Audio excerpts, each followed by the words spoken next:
What's going on, guys? Texans fan and rehab here, man. Back with another recap of last week, and we're gonna get into a preview of the coming week since we have more playoff football to go. Yes. So, Texans beat the Browns. Part two of our Get Back tour. I guess you could say technically part three of our Get Back tour because we had to give Amy Adams Shrunk. We had to give her some of that business. Even though we won both games, we had to give some of that business for her throwback against the Texans with the Oilers jerseys. But phase two was of course last week when we beat the Colts, and then here we are, phase three where we take down the Cleveland Browns. We got to get that lick back, man. And so for every team that we played against that we've lost that first round to, we coming back and we getting that second round too. And guess what? With this victory, we get to go and see the Baltimore Ravens now, so we can hopefully see round four of this same thing. We got to get our lick back, man. You know what? I think after we take out the Ravens, Kansas City is on deck, man. We got to go ahead and make restorations for those problems that we had back with Bill O'Brien was here, man, and we lost. We took those two L's in consecutive years to the Kansas City Chiefs, man. But anyway, let's go ahead and get to it, man. First and foremost, if you could, man, give me a like, give me a follow, please. Share this with everybody that you know, man. It would do the channel a whole lot of favors, man. I appreciate you for being here and joining us, man. But let's get into it, man. The Texans showed that ass. Man, they pause.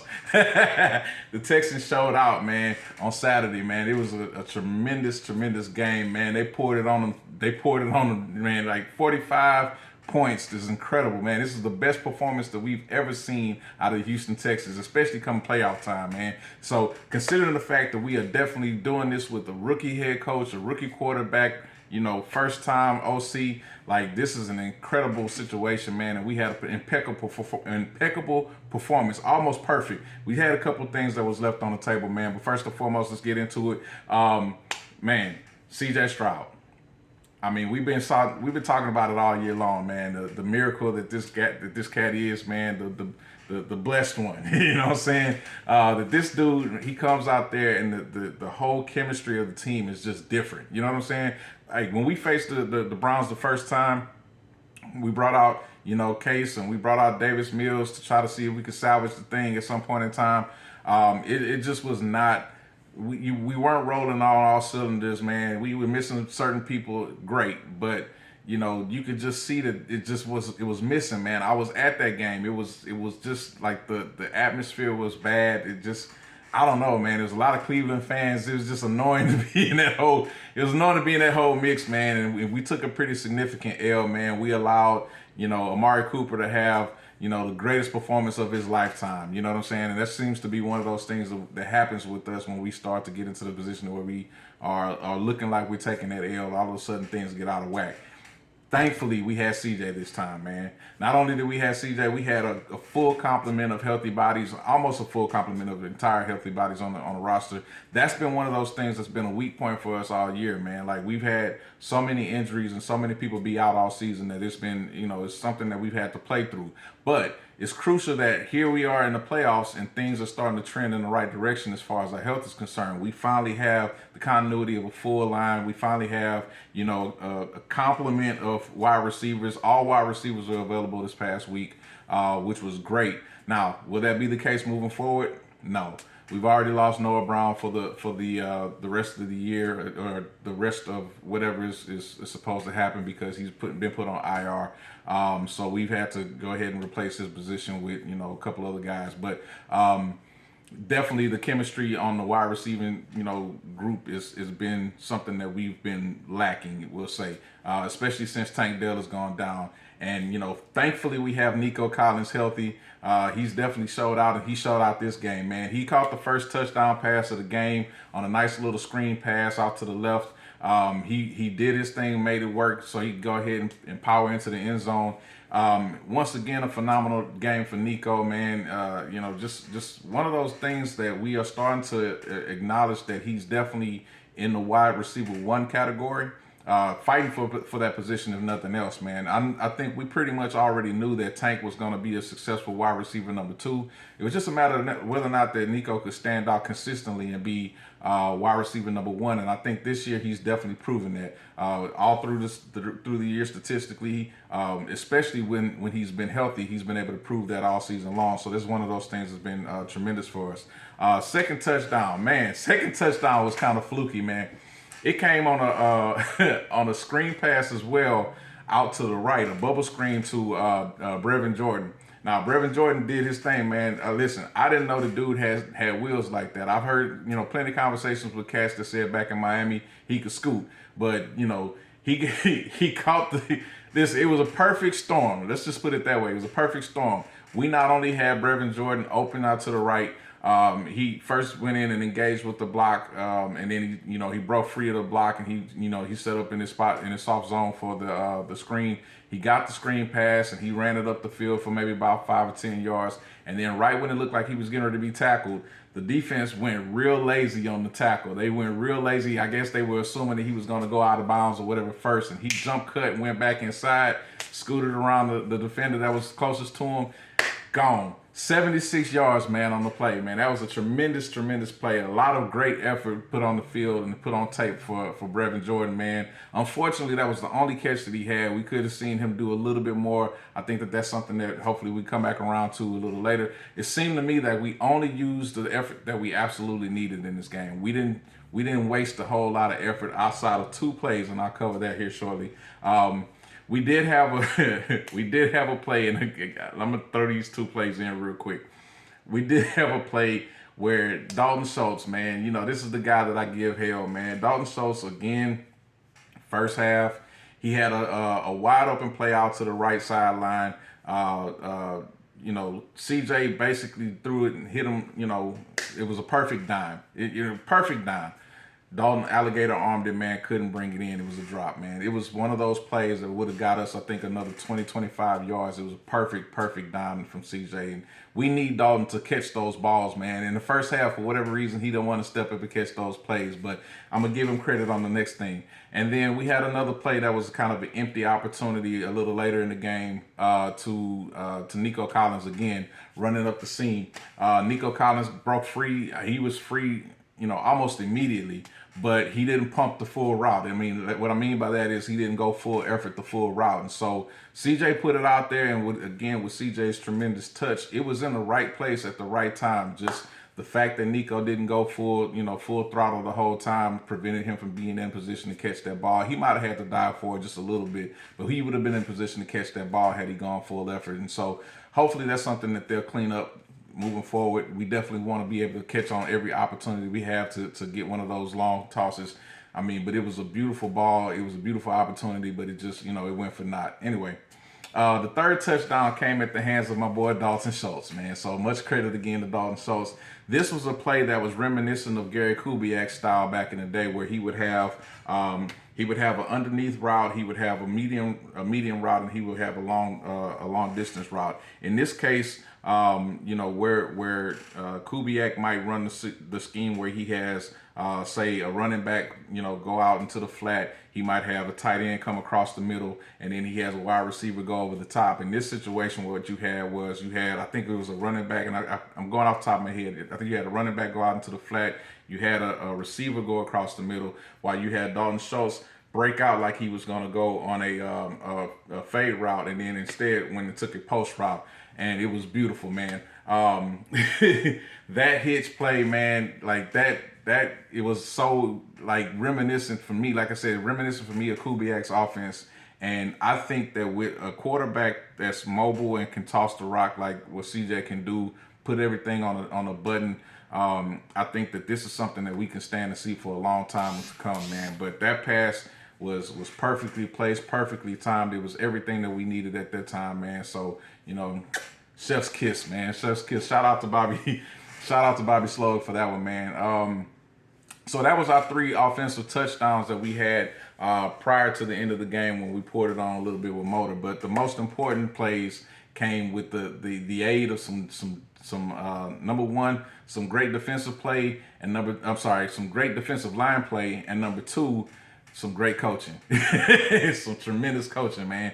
And so, of course, we allowed the Cleveland Browns to start the process of scoring by, utilizing Kareem Hunt against us or whatever. We got away with another little iffy play in between in there somewhere. But listen, there was a lot to cover in this game. I'm just saying it that way. There's a lot to cover. I'm not covering it great. I know. I'm still excited, man. I'm still wired up. But, there was a lot of great and tremendous opportunities in this game. But then at the same time, there were a lot of risky plays in here. So the cutesy stuff, we'll put that to the side for now. We're not going to worry about that. But I don't want to ignore that in the victory because I wouldn't ignore it in defeat. But I want to cover these two defensive plays, man. So number one, Steven Nelson got a pick six. Tremendous play, man. I knew that Joe Flacco was going to give us one, at least one. He gave us a few last game. It was just that they didn't matter, right? It was at points and in places of the field where it didn't really impact them, and we couldn't do anything about it to try to turn it into points. But this time, we most certainly turned it into points in the most immaculate way possible, man. So we got a nice defensive pressure on Joe Flacco where he was being wrapped up in the process, and for whatever reason, he made the decision to release the ball, man. And he threw it, and it was funky. It was a duck. It was one of those good old Tom Brady style ducks, man. And Steven Nelson picked it up, took it down the right sideline, man. He had a nice caravan of people that was escorting him down the field, man. It was beautiful. So that was the first of the two defensive scores that we had. And then the second one came on the heels of Coach DeMeco Ryans. And now there's a video that's come out since then where, DeMeco Ryans is coaching up Christian Harris first and foremost and try to get him prepared for what he's getting ready to see. And so he's telling him, hey, Joe, when he hits his drop step, he said, don't move. You're in the zone, don't move from your spot. And then once he hits his drop step, you push to go cover that receiver, and it's going to be a pick six, I guarantee it. And you know what? That's exactly what happened, man. It was a beautiful way to coach up your player. It was a beautiful way to get your player to buy into what you're talking about. Oh man, it was a great scheme. Like scheming up. This is what coaching is about, man. This is when you see coaches that are out here and they are getting paid big bucks. You want them to be able to do stuff like this in real time, not just in the preseason, not just in the off season, whatever. You want them to be able to do this stuff in real time and be able to make corrections and adjustments. And when they see stuff, this is why it's so tremendous for us to have, all pro linebacker type of player as a head coach. Like even if he was a defensive back, even if he was a DC. This is still a tremendous thing for us to have at our disposal because he can see things the way that the players are seeing things. And he can know, okay, this guy is capable of making that play the way I would have made that play. He's going to be able to see this thing the way that I can see it. And he can translate that language to them in real time so that they can get it and then they can go out there on the field and act on it, man. You saw that, man. That was this is one of the reasons why DeMeco is going to be or should be coach of the year because of stuff like that, man. So that was tremendous, man. I'll put out another video later on and try to see if I can break down, again, the videos kind of come out. I want to kind of chop it up and add little pieces to it or whatever. And so, just give a more broad scope of what DeMeco is really representing out there on the field to his players and whatnot, man. But this was a tremendous effort, man. 45-14. Like, I loved it, bro. Like, this was everything that I wanted to see as a Texans fan for years. And just, like, keep going, man. This is only victory number one for us in this postseason. And who knew that we would ever get to this point so fast? But God bless it. Hey, we're here. You know what I'm saying? So this is one victory for CJ in the postseason. He's 1-0 record. We get to go and face Baltimore next. Baltimore is, they have an MVP candidate for the season. Most likely Lamar Jackson is going to win the MVP. We already know that. So we're not looking at facing a team of scrubs. Obviously, at this point in the season, you're not going to be dealing with many scrubs anyway. But you're dealing with a situation where we're looking at kind of a team that mirrors what we have on the offensive side, and then, or I guess you could say they maybe have a few more weapons at their disposal than what we have. In good health, they kind of mirror what we have. Let's say it that way.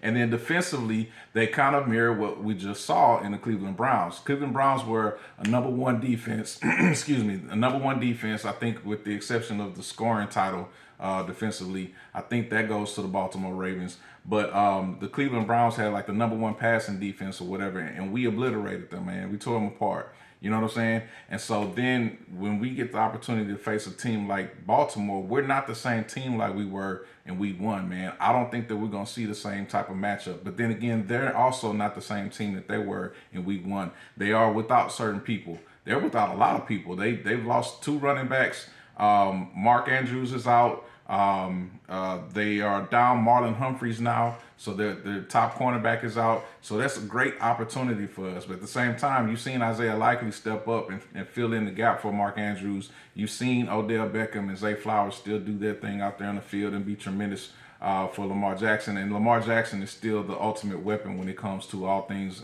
quarterback. So hopefully CJ can be able to offset some of those things. Scoring wise, I'm hoping that we can come in and make a quick impact like we've done in the last couple of games. Get a good, drives down the field, put points on the board quickly, because I think that's our best opportunity. I don't want to be in one of those situations where we got to be in a knockdown, drag out fight with these guys. Like, we don't want to sit there and give them the opportunity to try to linger around and come back. And at the same time, we're playing in their stadium, so we got to consider the conditions, right? It's supposed to be wet. It's supposed to be cold for sure, potentially wet, depending on if it's snowing. I believe that it's still going to be snowing or whatever this weekend. It's a lot to look out for. I don't think that the cold weather is going to impact a quarterback like C.J. Stroud, but the wetness potentially might. We saw in the Jets game that when it was raining, it was not a good look. You know what I'm saying? And I know that the field ultimately ended the day or the next couple of weeks for CJ when he got the concussion. But I'm hoping that this is something that doesn't play out for the long term to be a problem where, when we get into wet situations or whatever, that becomes a problem. But again, I think the CJ playing at Ohio State, he'll be able to overcome, or he'll be able to compensate for the cold weather and be fine. Nico Collins playing at Michigan, I think he'll be able to compensate for the cold weather and be fine. I think that this is something that we can live through. And, being that it was just as cold here in town, they was practicing that same type of temperature. They was practicing in that same type of weather. So I think they'll be fine as well. So I'm very optimistic for our chances. Of course, we've made it this far. It's kind of like we're playing with house money, or maybe we're playing with the pure ignorance of a child that, we don't know that we're supposed to be here. I don't know. But either way it goes, man, the vibes are tremendous right now, man. I look forward to seeing what we can put together. I look forward to seeing what Bobby does with the offense. I know and I now trust that D'Amico's got that defense locked up and ready. This team is just basically in a different mindset, man. Like, we have really cultivated the team from the ground up, that they have come together and unified as a team. And I even heard C.J. Stroud say he believes we got everything in the locker room that we need. We got everything that we need in that locker room. Think about that. That's a rookie that's saying that, man. He's never been there before. You know what I'm saying? He's never been there before, but he believes that we have everything that we've got. And you know what? Who am I to say that he doesn't? You know what I'm saying? Who am I to say that he doesn't have everything he needs right there in that locker room, man? So, listen, all of the naysayers, man, shout out to you. All of the haters, shout out to you, man. That stadium last week was packed. I didn't go inside the stadium. I was actually tailgating outside. Had a great time out there in the parking lot with seemed like 1 million fans out there. I know that was embellishing a little bit, but it was just packed to the gills, man. To the gills. It was a lot of people out there. It was a lot of people in the stadium. I've heard people that try to hate from Cleveland talking about the stadium. The stadium seemed empty or whatever in certain places, man. Squash that noise, man. That stadium was packed, man. At some point in time, they played Don't Stop Believing in there, and everybody had their camera phones out with the lights, and you could see the lights all across the stadium. I've heard all the fans, and I've heard all the players say that this is probably the loudest that they've ever heard it in the stadium, and that's a really, really dope feeling, man. That kind of gives me the encouragement to know that the Texans fans, number one, they didn't sell their tickets to other Cleveland Browns fans, which that happened in the first game because there was a lot of Cleveland Browns fans there. Number two, it just showed me that when we are seeing what we're seeing on the field, when we're seeing what we're seeing as far as how the team has come together, this fan base, man, we have really come back out and shown our love and support to the Houston Texans, man. This is something that over the last couple of years is waned very tremendously, and I'm so glad to see it come back, man. So shout out to Cal, shout out to Hannah. You know, y'all done the work. Shout out to Kubiak. I'm sorry, not Kubiak. Shout out to Casario. Shout out to Casario. Shout out to D'Amico, man, because y'all have definitely done the work to put the fan base back where they need to be. Y'all showed us that y'all took, you know, our consideration into effect when y'all say y'all want us to have Texans fan pride again, and most certainly we do, man. So, you know, shout out to everybody in the organization that's done the work to make us get where we need to go. And listen, we still got places to go, man. So let's keep going, man. Let's keep charging. Hey, I know that they can't hear me, man, but if they do, man, let's get this thing going, man. Let's see these boys out here. Let's get this victory out here in Baltimore, and let's get lined up for what's going next, man, in the AFC Conference Championships, man. Until then, man, next time I'll be covering the Texans, of course, right here. Give me a follow, give me a like, share, please, at all possible. I appreciate it. It helps the channel once again, man. And until then, go Texans, man. Texans fan of rehab, I'm out.